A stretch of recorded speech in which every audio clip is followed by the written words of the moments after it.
வணக்கம். ராஜலக்ஷ்மி சிவசங்கரன். அஹ், 23 23ஆம் தேதியை பற்றி பேசலாம் அப்படின்றதுக்காக தான் இந்த பதிவு. 9 வருஷத்தில் விளக்கு கடை வந்து ஒரு நாள் லீவ் விட்டுருந்தது. அது ஒரு வித்தியாசமான அனுபவத்தையுமே கொடுத்தது அப்படின்னு சொல்லலாம். லீவுன்னு ஒன்று நம்மளுடைய கடைக்கு கிடையவே கிடையாது. பொங்கல், தீபாவளி, ஈவன் என் பொண்ணு கல்யாணத்தப்போ கூட வந்து கடை ஓப்பனில் இருந்தது. இந்த எலெக்ஷனுக்கு லீவை விட்டே ஆகணும் அப்படின்னு லாஸ்ட் மினிட்ல முடிவு பண்ணி அதுக்கப்புறமா போஸ்ட் போட்டு அப்புறமா தான் லீவ் விட்டோம். இந்த லீவு நாள் எப்படி இருந்தது அப்படின்றது எனக்கு வந்து இது ஒரு வித்தியாசமான அனுபவமாக இருந்தது. உங்களுக்கு எப்படி இருக்குன்னு தெரில. ஏன்னா எங்களுக்கு லீவுன்னே ஒன்று கிடையாது. இந்த 9 வருஷத்தில் வீட்டில் இருந்தது அப்படிங்கிறது வந்து அன்னைக்கா இருந்தது. இதை நினச்சி நாளே ஒரு பயம் வந்தது. என்னது, நாளைக்கு ஃபுல் டே வீட்டில் இருக்கணுமா, கடைக்கு வரக்கூடாதா, ஏன் வரக்கூடாது அப்படின்னு எல்லாம் தாட் வர ஆரம்பிச்சது. அது ஒரு வித பயம் மாதிரி இருந்தது.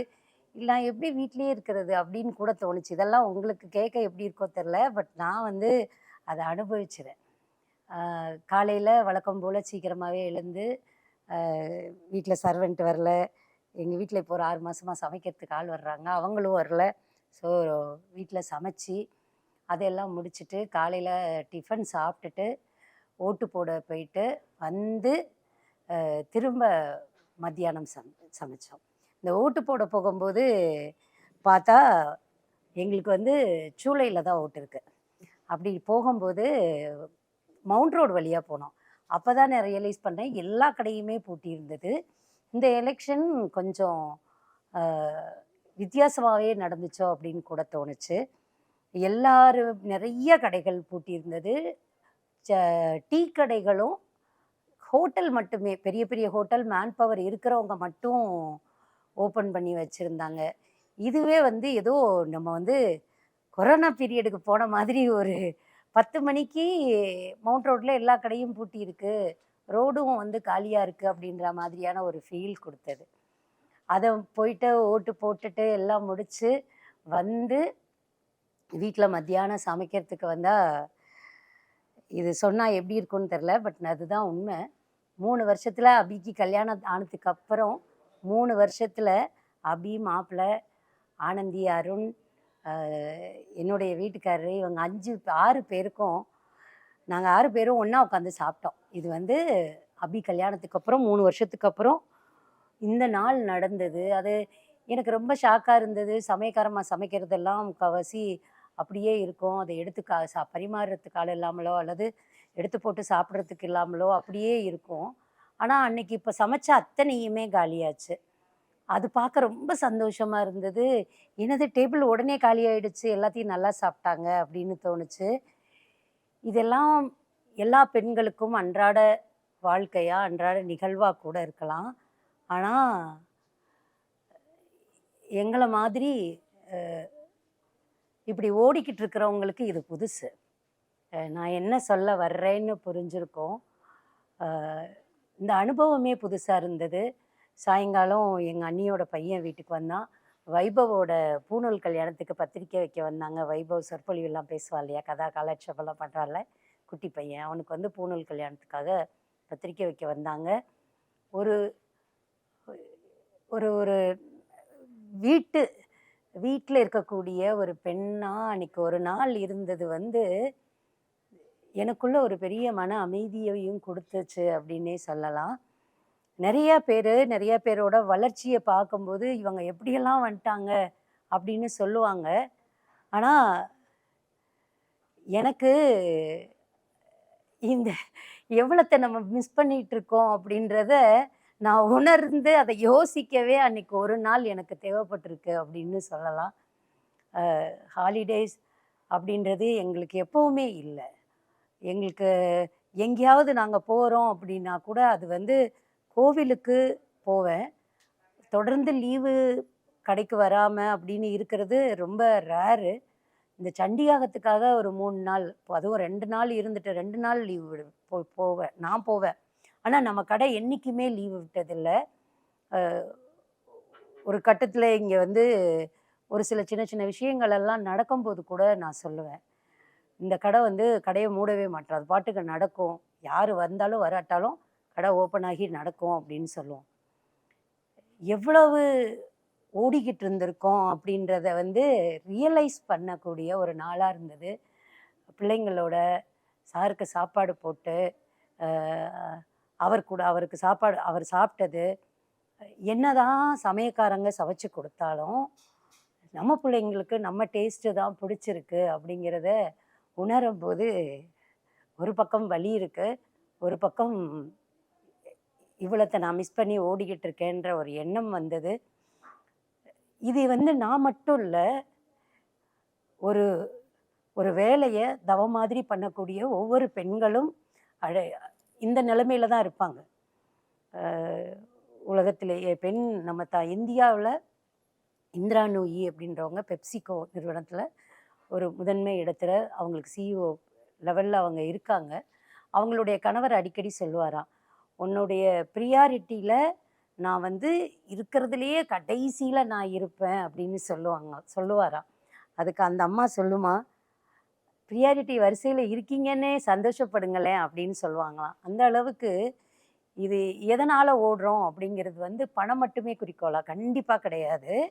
எடுத்ததுல ஜெயிக்கணும், நிக்கணும் அப்படின்ற ஒண்ணு.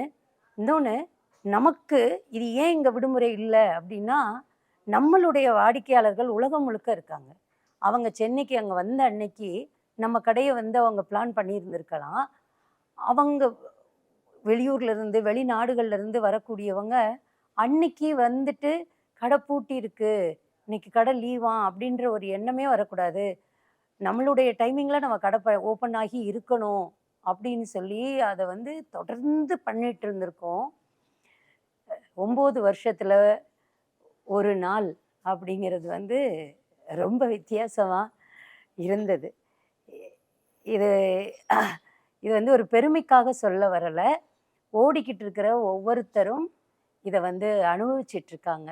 வேலைக்கு போகும்போது கூட 1 நாள் லீவு கிடைக்கலாம். ஞாயிற்றுக்கிழமை லீவ் எடுத்துக்கலாம். வாரத்துக்கு 1 நாள் லீவ் எடுத்துக்கலாம். ஆனா, இந்த தொழில் அப்படின்னு ஒண்ண கையில எடுத்துட்டோம்னா, இதுக்கு வந்து லீவே கிடையாது. அப்படியே நம்ம எங்க இருந்தாலும், நம்ம இத பத்தின எண்ணங்களோட, இது நம்ம அடுத்து என்ன பண்ணணும் அப்படிங்கிற எண்ணங்களோடையே ஓடிக்கிட்டு இருக்கும்போது, இப்படி ஒரு நாள் கிடைச்சதும் வந்து இத ரியலைஸ் பண்ணதான் அப்படின்னு தான் தோணுச்சு. மாலை வேளையிலயாவது வந்து அம்மாவ பார்த்துறணும் அப்படின்னு நெனச்சேன். அம்மா அன்னைக்கு முழுக்க முழுக்க நீ அ இத நீ பாரேன்ற மாதிரி வீட்லயே இருக்க வச்சா. வீட்டுக்கு கெஸ்ட் வந்தாங்க. எங்க வீட்டுக்கு கெஸ்ட் வந்து ரொம்ப நாள் ஆச்சு. அ யாரையும் வர சொல்ல மாட்டோம். ஏன்னா, நாங்க இருக்கிறது கடையிலேயே தான் இருப்போம். காலையில 9:30க்கு கடைக்குள்ள வந்தா, திரும்ப வந்து நைட்டு 9 மணிக்கு தான் போறோம். இது ஒரு சில பேர் பேசக்கூடிய வார்த்தைகள், எவ்வளத்த இழந்து இந்த இடத்துக்கு வந்திருக்கிறோம் அப்படின்ற கோபமும், அவங்களுடைய பேச்சுல உண்மை இல்ல அப்படிங்கும்போது தான் ஒரு சில நேரங்கள்ல ஆத்திரம் வருது. அந்த ஆத்திரம் வெளிப்படுறதுல தப்பில்ல.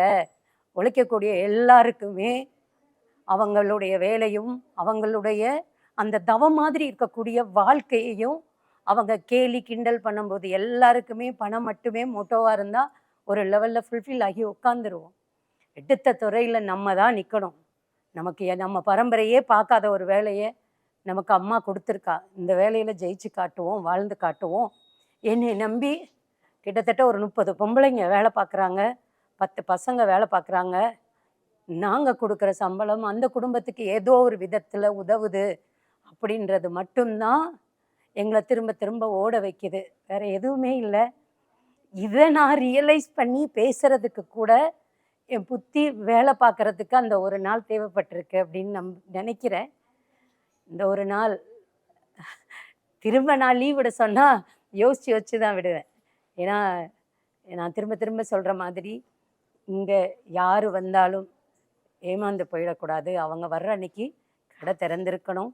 அது மாதிரி விளக்கு கடையில காட்டக்கூடிய பொருட்கள் மட்டும் இல்ல, வெறுமனே நீங்க வீடியோல பார்க்கறது மட்டும் இல்ல, கடைக்குள்ள வந்தவங்க எல்லாருமே சொல்லக்கூடிய வார்த்தைகள், ஒரு 10% கூட நீங்க வீடியோல காட்ட மாட்டேங்கிறீங்க. இங்க இவ்வளவு இருக்கு அப்படிங்கிறாங்க. அந்த அளவுக்கு வெறுமனே வாயில விளம்பரம் போடுறது வியாபாரம் இல்ல. நீங்க தேடி வர்றத கொண்டு வந்து இங்க சேர்த்து வச்சு, அதுக்கப்புறம் தான் வந்து அந்த இடைப்பட்ட நேரத்திலயும் பூஜை, கோவில் அப்படின்னு தான் இருக்கிறோம். எங்களுடைய உழைப்பையும், தவத்தையும் யாரும் இகழ வேண்டாம். அது தாங்க முடியல.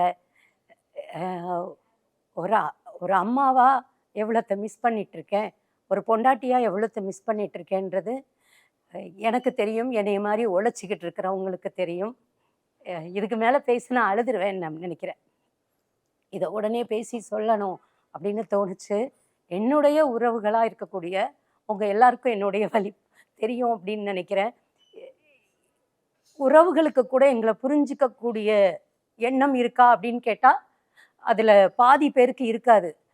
ஏன்னா, கல்யாணத்துக்கு கூப்பிட்டா வரமாட்டாங்க, இதுக்கு கூப்பிட்டா வரமாட்டாங்க, அதுக்கு கூப்பிட்டா வரமாட்டாங்கன்னா, எங்களுக்கு அத விட எங்களுடைய வேலையும், எங்கள நம்பி வாழ்ந்துட்டு இருக்கக்கூடிய இந்த 30 பேர் மட்டும் இல்ல.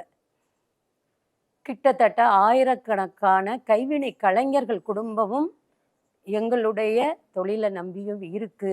அவங்களுடைய வாழ்வாதாரத்துக்கும் நாங்க வந்து உதவிக்கிட்டு இருக்கிறோம். அப்படின்ற நம்பிக்கையோட ஓடிட்டு இருக்கிறோம். அ எல்லாம் அம்பாளுடைய அருள். யாரையும் குறை பேச நேரம் இல்லாம, யாரையும் திரும்பி பார்க்க நேரம் இல்லாம தான் ஓடிட்டுருக்கோம். இதே ஓட்டம் என்னுடைய வாழ்நாள் கடைசி வரைக்கும் இருக்கணும், அப்படிங்கிறது தான் என்னுடைய வேண்டுதலாவும் இருக்கு. ஒருத்தங்கள விமர்சிக்க முன்னாடி, அவங்க கடந்து வந்த பாதை, அவங்க இழந்தது என்ன அப்படிங்கிறதெல்லாம் பார்த்துட்டு, அதுக்கப்புறமா விமர்சிங்க. நன்றி, வணக்கம்.